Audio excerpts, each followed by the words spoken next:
Assalamu alaikum. You're watching Views and News, and I'm Faisal Rahman live from our Islamabad studios. Today we'll be talking about the future of Afghan peace process. As we all know, that special envoy of the United States of America to Afghanistan, Mr. Zalmay Khalilzad, is going to go on a 5 countries tour, and primarily this is going to be very important. He's going to go to Oslo, Norway. He's going to come to Pakistan, Islamabad as well, Kabul, Doha in Qatar, as well as in Sofia, Bulgaria. So most likely this is the beginning, you can say, of the second phase of the talks.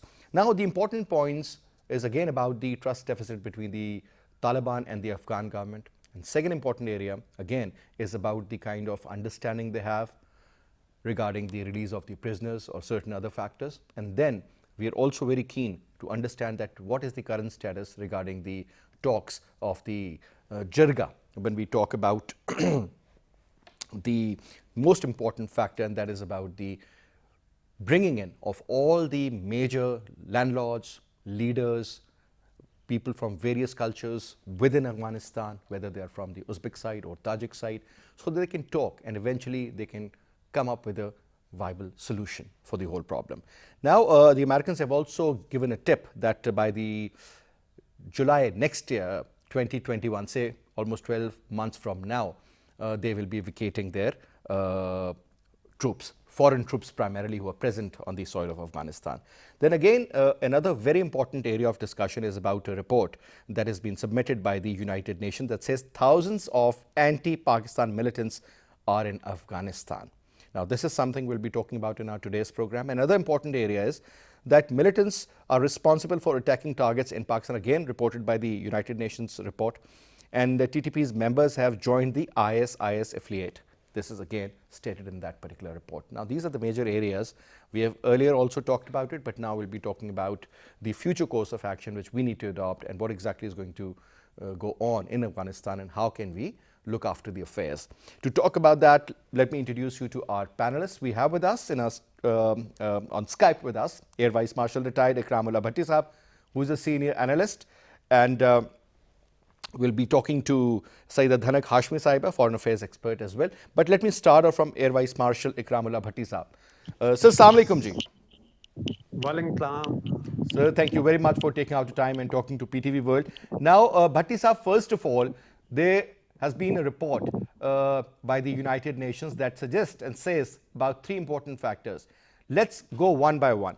It says that thousands of anti-Pakistan militants are in Afghanistan who are responsible for the attacks on civilians as well as on the military targets inside Pakistan. Your take, sir, are these the people from the TTP, or do you think some other people have also been trained by the Indians in Afghanistan to destabilize Pakistan, sir?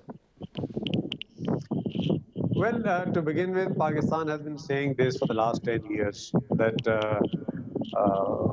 these terrorists are based in Afghanistan who are undertaking different terrorist activities in Pakistan. And the most heinous amongst them was the December 16, 2014 attack at the Army Public School, where we saw over 130 children were brutally killed. And it has taken the United Nations 10 years to acknowledge this, whereas Pakistan has been saying this so far back. But nonetheless, it's never too late. And finally, there is an acknowledgement by the World Organization of the same fact. Whereas we know that Mullah Fazlullah, the leader of TTP, was there after the Swat operation, and he openly acknowledged and claimed his involvement in the APS attack. And ever since then, Pakistan had been asking the Americans about his position and asking them to engage him and utilize him. But it took them 4 years. It was eventually in 2018 that the Americans took a drone strike. Now we know that it's not just TTP, which is based in Afghanistan. Those 6,000 or 6,500 anti-Pakistan terrorists that the UN has finally acknowledged, they also include people from Iraq who are also there and who have also undertaken various terrorist activities in Pakistan, and they continue to do that. And we also know that a significant portion of both these organizations have joined IS. And we also know that it is not just these two organizations, but even some fighters from the Taliban, Afghan Taliban, have also joined them. And I think that is a biggest worry, not just for Afghanistan, not just for Pakistan, but even for Taliban and all the countries in the region, which include China, which include Russia, which include Iran, which should also include even India. Because IS is eventually going to be a threat to all these countries. And as and when, inshallah, peace returns to Afghanistan, the Americans leave, I think that is going to embolden IS because when these fighters they find that the maneuvering space or the operating space or the freedom that they had in Afghanistan All right. is now getting limited. Ji. Bhatti Sahab, I'll just get back to you. We have also been joined in by Hassan Khan Saab, Afghan affairs expert, senior journalist. Hassan Saab, Assalamu alaikum. Wa alaikum salam, Faisal. Hassan Saab, first of all, sir, thank you very much for talking to PTV World. Now, a couple of very interesting reports I was, in fact, sharing with Air Vice Marshal Bhatti Saab, and that is about the Afghan peace process. Now, we have learned that the United Nations report suggests that thousands of anti-Pakistan militants are in Afghanistan. Few of the Taliban, primarily the TTP, they have joined hands with IS, and they are responsible for all the destabilizing factors in Pakistan, inside the Pakistani cities and otherwise. And they've also accepted that they've been targeting the civilians as well as the military targets. Now, this is something of prime concern, at least the United Nations, they have acknowledged. And at the same time, it says and suggests that TTP's members have also joined the IS affiliate. So now, where exactly is this heading? We were talking about the peace process, but things seem to be taking some sort of a twist. I think, Faisal, this is a great development because Pakistan was saying it time and again, I think since decades, that Afghan soil is being used against Pakistan, whether it was a TTP or previous. I think historically, if we look at the situation in Afghanistan, so whether it was the Pashtunistan movement or whether it was the others, the separatist movement, the Baloch separatists or the other nationalists who used the Afghan side against Pakistan. So this is not something new, but the fact is that for the first time, the international community has recognized and they have accepted the Pakistan's position that Afghan soil is being used against Pakistan. But one thing I want to make it clear, Faisal, is that we have to look into the situation in Afghanistan. So this is not, this personally I believe, and as for my interactions with the Afghan diaspora is concerned, the senior political leadership and their intellectual is concerned, they believe in their heart of heart that this is not Afghanistan which is using its side against Pakistan, but historically it is India which is using Afghan side against Pakistan, because Afghanistan doesn't have any interest in destabilizing Pakistan, even historically. But historically, India has interest, whether it was the Pashtunistan movement soon after the separation of Bangladesh from Pakistan, or either keeping the Pakistani nationalists, the separatists in the early 60s or the 70s, etc. So this TTP, because you know that Afghan doesn't have that resources to keep such a big movement supplying arms, ammunition, and other supplies to it. So it is, and I think it is a slave on the face of India. Because everybody knew it, whether it is the Americans or the other community, that this is India which is trying to I think they're masquerading as friend of Afghans, but the fact is that they want to use the Afghan side against Pakistan, try to sandwich it, and they have so far. I think whether they use the TTP or whether they use the other movements, including the Pashtunistan one. So I think this is the acceptance of Pakistan's position. It's a very the historical position of Pakistan that Afghan side is being used, and now the world has recognized that TTP, because everybody was saying it, that TTP was using the Afghan side, the Afghan National Army or the Indians, etc. They were supporting the TTP. They were transporting. They were providing all the supplies to the TTP. TTP. They were keeping them close to the Pakistani border in the Afghan side. So, but the fact is that the resources, the money, and the training, etc., it was all done by India. So we have to be, I think, mindful of the fact that this is the time to befriend Afghan people. Is the time to get close to as Pakistan is currently doing. The trust deficit between the two, the Afghan government and and Pakistan, it is being reduced by opening almost 5 of the border points, and now the visa regime is getting, I think, they are relaxing Yes, it. it is And very the effective Afghan, now, yes. and the Afghan political leadership too, they are now recognizing that Pakistan is serious in resolving the Afghan issue, because they understand that as long as Afghanistan is destabilized, Pakistan will never get stability. So I think that this is the time for Pakistan to be more focused on Kabul, to be more focused on the peace process, and to be more focused on the stabilizing Afghan. Because unless and until Afghanistan is not stabilized, so India will keep on using it against Pakistan. Now, another important area, that is about the visit of Zalmay Khalilzad, the special envoy of the US to the Afghanistan. He is going to go to Oslo, Sofia, Islamabad, Kabul, and Doha. Now, we do understand the importance of Kabul, Doha, Islamabad, and Oslo. I mean, we all know that they've always been pushing for peace. But what is the significance of Sofia, Bulgaria, primarily? I think, Faisal, you know that there was a statement, I think it was last week, from a very important official from Afghanistan, that very important countries, including Norway, including Germany, Qatar, etc., they are offering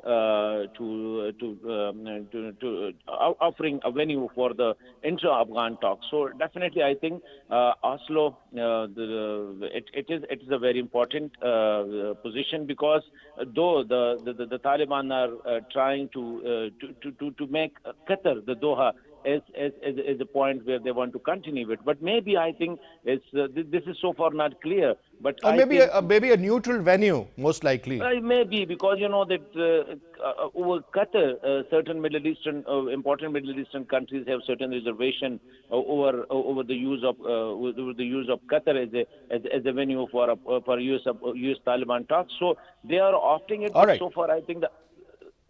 All right. Hassan Saab, thank you very much for your comments. Now, we've also been joined in by Shahid M.G. Kyani Saab, former ambassador, senior diplomat. Kyani Saab, Assalamu alaikum. Ji, Assalamu alaikum. Ji, I like to apologize that my Skype is not working. Even though No Baqir problem, sir. tried to As get my long apology. as long as we can hear you, sir, all is well. Ji. Now, sir, first of all, I'm sure you are aware of the current Ji. development about the UN report. I would like Yeah. you to comment on that also, sir, where they have recognized the kind of sacrifices made by Pakistan, and on Yeah, top, absolutely. they have also absolutely. said that the Afghan soil is being used by the militants. Absolutely. So, your take on that point, sir?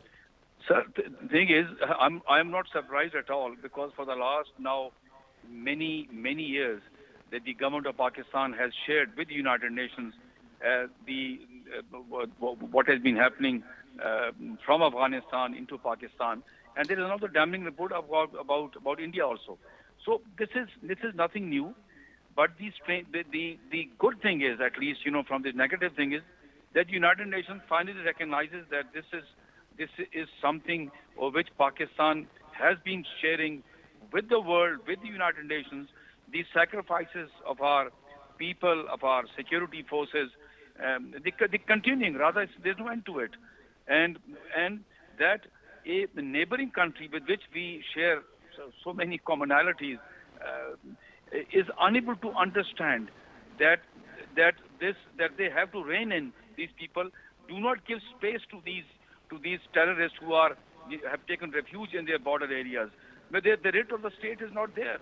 So the worst thing is that the Afghan government, okay, let's understand that yes, the Afghan government doesn't have the reach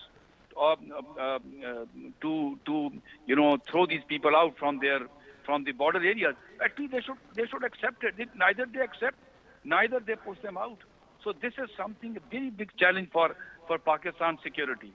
This is something very unfortunate. So that is the reason all this hoax of brotherly relations among Muslim countries is not there. This is all just a hoax. All right. Let me also involve Air Vice Marshal Saab. Sir, there's another statement. It says that the US Taliban deal has entered its second phase. Let's talk about the first phase, sir. How successful was that? And do you think that trust deficit between the Taliban and the Afghan government primarily, that has been reduced so that we can enter the second phase? And if we have entered the second phase, what is likely to happen? Faisal, if you allow me, may I add a little bit to the comments made by my friend Hassan? Please. All right. You see, while we now know very well that it is the Indians who are sponsoring, financing, arming the TTP and other terrorist group based in Afghanistan for activities in Pakistan. But I think before India, even Afghanistan was available to these anti-Pakistan elements. And I recall it was in the early 60s, even Pakistan had to use its air force against Afghanistan, primarily to ward off these threats. And at that time, because Pakistan was deeply entrenched in the American group, and it was the KGB which was facilitating, sponsoring, or orchestrating these activities. But the Afghan soil was being used. So at that time, it was a different the master behind the proxies. Okay, coming to the first phase and the results that have been achieved, the traction that has been gained, and where do we find it's heading now? Well, you see, unfortunately, the Afghan government was still hell-bent on securing maximum concessions, assurances for its future role or position in the next political dispensation, whatever happens, whatever comes about.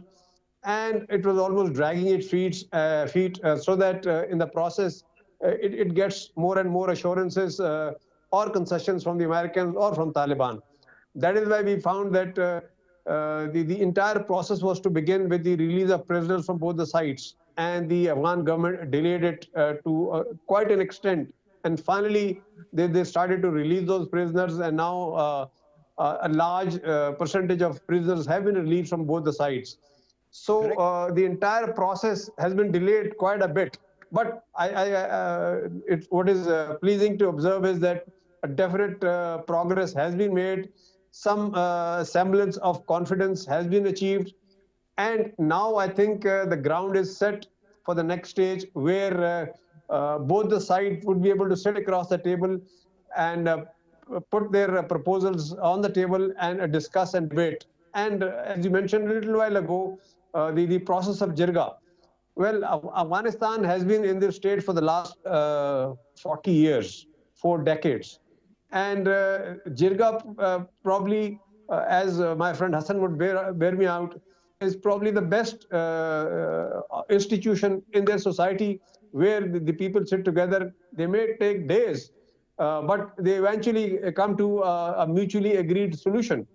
And I think at this time, the entire Afghanistan, all segments of society are now quite fatigued because of this unrest that they have experienced, this internal insurgency that they've experienced, the civil war that they've experienced for the last 40 years. And now they all are looking for peace.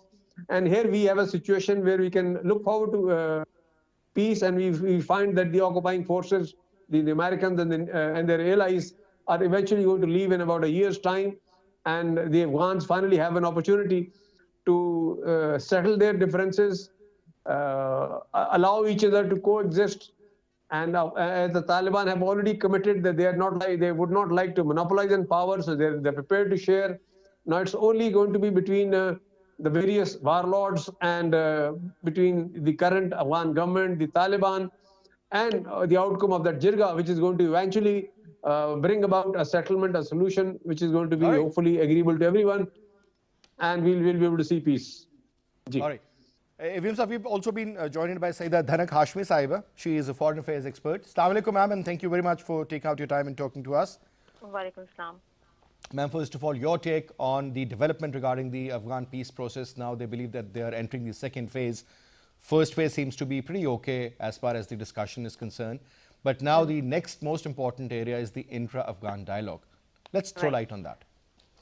First, I think the Taliban field forces, are a patchwork of local commanders who can sustain their forces with constant fighting. And with this peace deal, which I think it's going nowhere because as far as we have seen, the U.S.-backed deal calls for the Afghanistan government to release at least 5,000 Taliban prisoners and the Taliban to free 100 government and military personnel. So as as a goodwill gesture.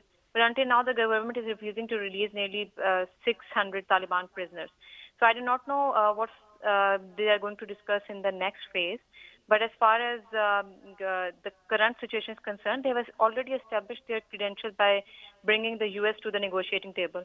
And they are not going to pay any heed to the Afghan government, whose Ashraf Ghani, whose presidency is challenged a few blocks down the presidential palace by Abdullah as well. And, we have always seen that a house divided itself is an open invitation to the Taliban. And, we have seen a report recently by the UN which says that, there are many anti-Taliban, Anti-Pakistan. Anti-Pakistan people over there. So, that report somehow gives whatever we have done so far in the peace process for Afghanistan and Pakistan. I think it's a big worry for Pakistan as well. And in the presence of the Afghanistan militants, particularly linked with the TTP, they are saying that they are linked from the TTP and they are, they are involved with the Balochistan Liberation Army as well. So somehow that report is causing a negative feedback for the Pakistan side as well. So what we have done so far. Now, Dhanak, also tell us about one very important factor. And I would again quote AVM Bhatti Saab, who is with us in this program.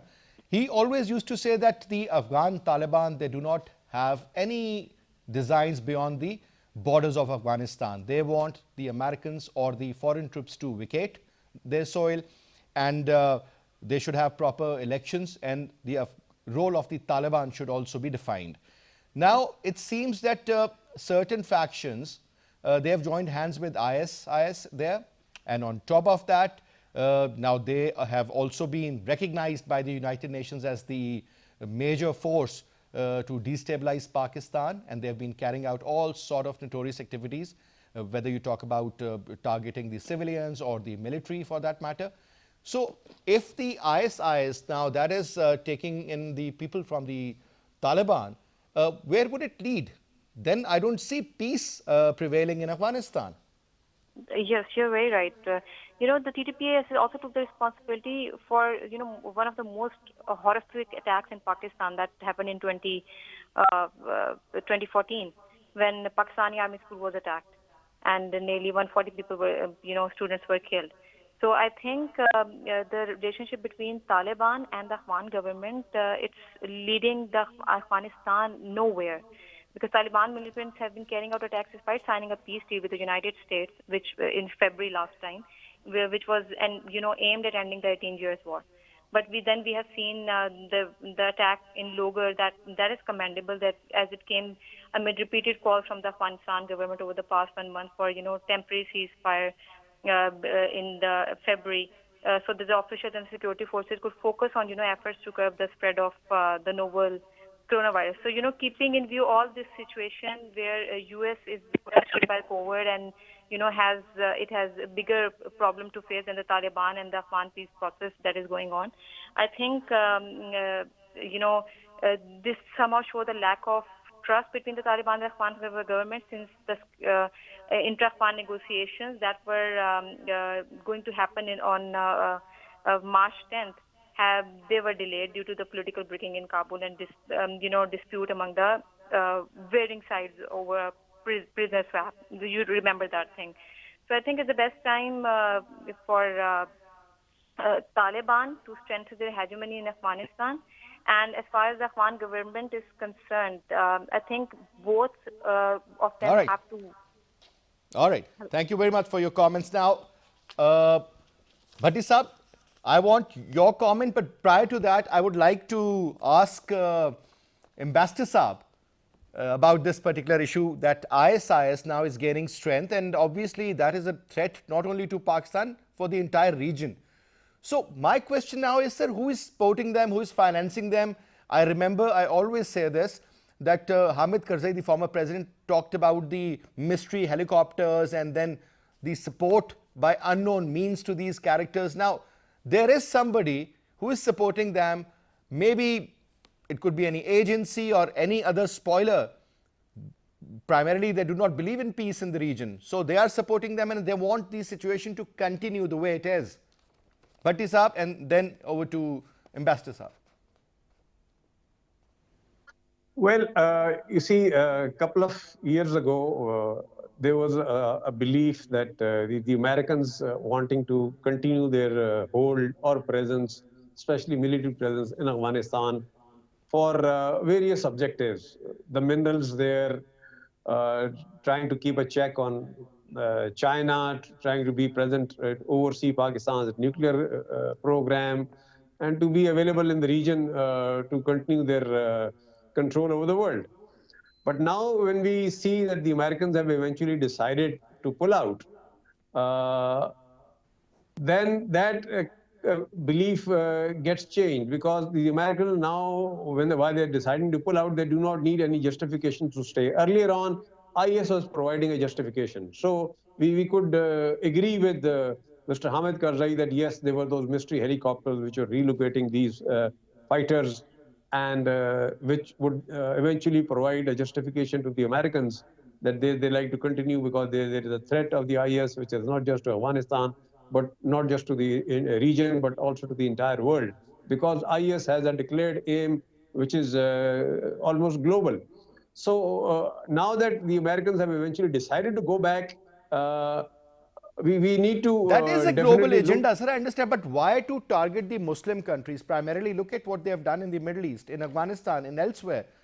I mean, we haven't heard that they have been promoting their version of religion in Europe or USA or Far East for that matter, sir. Why they have chosen the Muslim countries? So obviously, destruction within that area, that means an absolute destruction. See what has been happening in the entire in Syria, in Iraq, you name it. Well, yes, the justification or the rationale or the narrative that IS gives is, of course, that these countries are, in fact, stooges in the hand of the Americans or the infidels, and hence they need to be set right or punished in their mind. But now that we know that the Americans are eventually pulling out, and they could have a reason to continue to let this unrest or turmoil exist over here, so that they can come in anytime that they want to. That is one. But at the same time, we see that they have obtained a commitment from the Taliban that they would not allow their soil to be used against any country outside Afghan borders, which in the beginning it was implying that it was to be committed for US and its allies. But I think it should imply every country outside Afghanistan. So when Taliban have been given this commitment to undertake, which they have committed to, so now it still is the question is remaining unanswered as to now when the Americans are leaving, who could be that spoiler who would still want to finance, equip, train, arm the IS to continue, because the IS activities cannot continue without resources. And somebody has to be providing those resources. And if it is not the Americans, which at one time was being believed, the next automatic name that comes to mind is, of course, India. But we know that while the IS gets supplied or equipped or financed by the Indians, it should not be too far-fetched that eventually India is going to become a target, because we know that there is a ripe situation in India, especially in Kashmir, where these IS fighters can go and be supported at least conceptually, because they have a situation where they are being oppressed, and IS can come in as somebody to rescue them. All right. Ambassador Saab, your take on this particular point, which earlier AVM Saab was throwing light on. Your take on that part, sir? Kyani Saab? Yes, as I said that sorry, my apologies. I said you look at what happened to the IS, which is operating with great impunity in Syria, and it was more or less, wiped out by a cooperation between United States and even Iran. And now these people are now have taken refuge or in Afghanistan. Look here, this is very important that the IS has always gone to chaotic countries.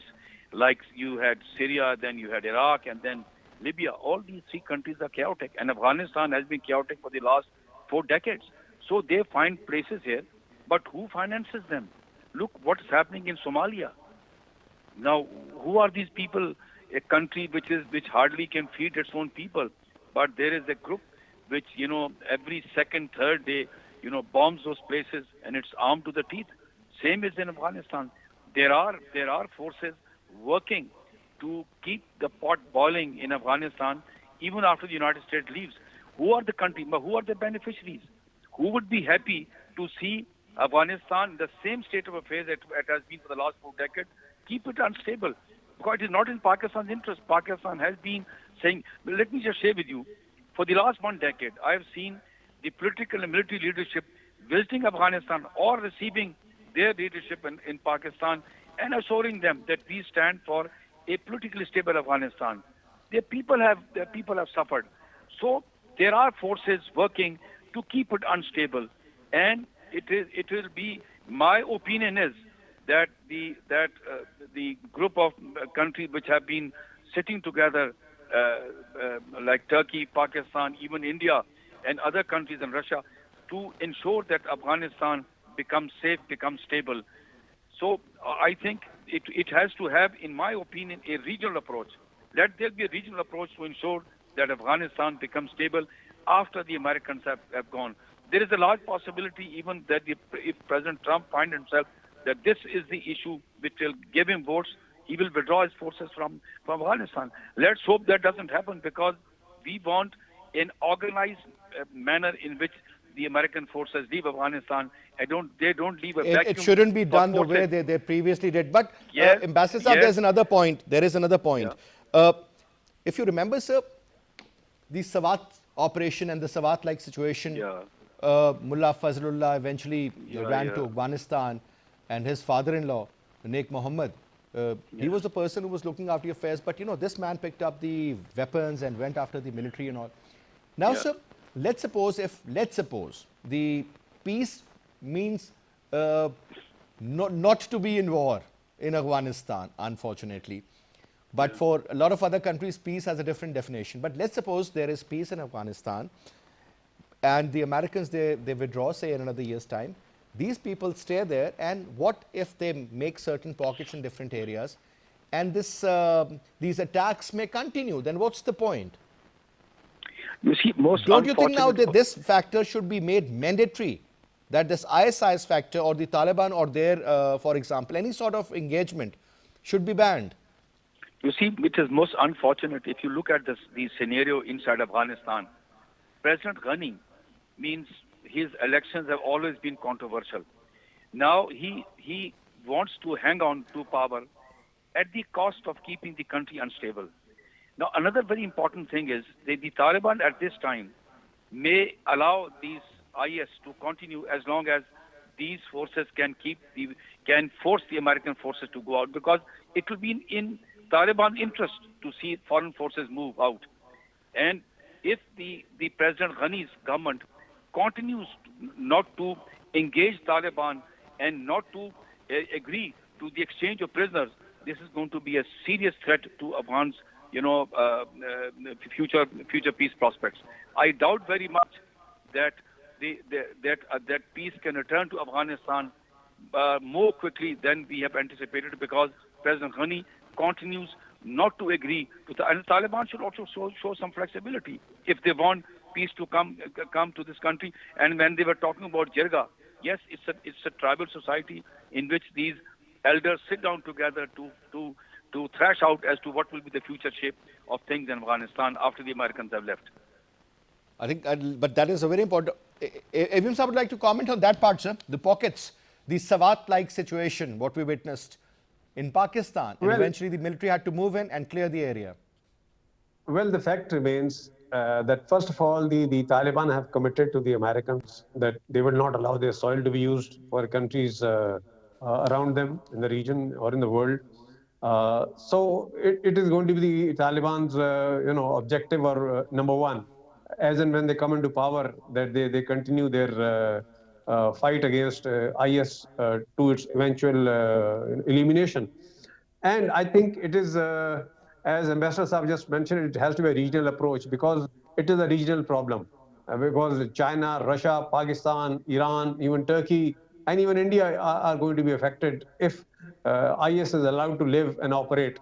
So I think all these countries will have to support the Taliban as and when they come into power in fighting the IS and to eventually eliminate it. And of course, the entire world will have to support, finance, arm this effort because it is in the global interest that IS gets eliminated in Afghanistan. Otherwise, if it is allowed to live, then it is going to be not just a regional but a global threat. So there has to be a regional approach because Taliban alone cannot tackle it. Ji. And Evim Sir, another point, I mean, when you talk about Africa, Boko Haram is there. You talk about Islamic extremism that also prevails in Indonesia, IS or Daesh or whatever you call it in Afghanistan or in the Middle East. Are they connected in one way or the other, sir? Well, I guess they are ideologically connected. They get emboldened by each other's successes. They do drive ideological directions from each other. And they may even have a sprinkling of people moving from one place to the other to join the groups. So we cannot rule out that connection. But of course, they have their own command and leadership. They decide themselves as to what are they going to do and how are they going to do in terms of various operations or activities they undertake. But they do remain absolutely independent, different groups. And the only commonality is probably their ideology or any experiences that they may share. Ji. Now, Ambassador Saab, when we talk about the American election, obviously we all knew and we all thought that before the second term's election, Mr. Donald Trump is going to take some very bold decisions. But he got involved in the trade war with China and a lot of other issues. I mean, he is having an issue all over the world now. Within his own country as well as, you talk about Mr. George Floyd's murder. That was something he could not handle. You talk about the coronavirus problem. He took it very lightly. And you know, I mean, look at his rating, look at his graph, it has gone down. So what do you think, I mean, in order to bring that graph up, these foreign policy matters, do they actually really have that kind of a weightage when it comes to the internal elections? I doubt it very much. If you look at when in the last, just before COVID-19, President Trump was getting a very high rating. The reason was that the people without jobs had become very low. There were a lot of people getting jobs, and he had brought some sort of manufacturing back to the United States. But suddenly he finds that his mishandling of COVID-19, which has brought misery to the people, deaths to people, and total, there are no jobs available now. There are more people unemployed than they were. So this is going to weigh very heavily in the minds of the people when they go for the votes. They couldn't care less what's happening in Afghanistan or the troops are coming back. Minor, it's be a minor, thing. But the most important thing would be how he has handled the domestic policies, basically the COVID-19's impact on the people's lives, health, and employment. I think that is very important. That is indeed very important. And the graph, it shows and suggests that Mr. Joe Biden is getting. Last quick comment, sir. We have just 30 seconds. Yeah. For example, Mr. Donald Trump, he loses the election. Joe Biden comes in as the next president. You think the Afghan situation would be the same, or that man would definitely do something positive? You know, Joe Biden has a long experience. He was chairman of the Foreign Relations Committee. He was vice president. He is a very matured politician who has handled Afghanistan even earlier. He did not agree with President, Obama's decision for a surge of sending troops to Afghanistan. I am absolutely sure he will handle Afghanistan far better than what President Trump has done. All right. Thank you very much, Ambassador Saab. Thank you very much, AVM Saab, for your participation. And thank you very much, Saida Dhanak Hashmi Saiba and Hassan Khan Saab for your contribution as well. And that's all we have for this, Saab. I'll see you inshallah tomorrow at 8. Till then, you take good care of yourself. Khuda Hafiz.